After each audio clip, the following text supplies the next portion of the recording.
मन मंदिर से तोहरा के भगवान माननी।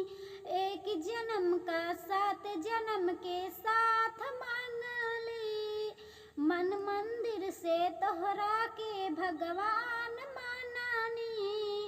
एक जन्म का 7 जन्म के साथ मांगली। देखे हमारा की दागा चैन तू नहीं पैबा हो। तू रोइबा हो पछतैबा हो। हमरा नियन यार नहीं पैबा हो। तू रोइबा हो पछतैबा हो। हमरा नियन यार नहीं पैबा हो। पहले हंसौला फिर रोवैला हो। ऐसन यादा कहाँ से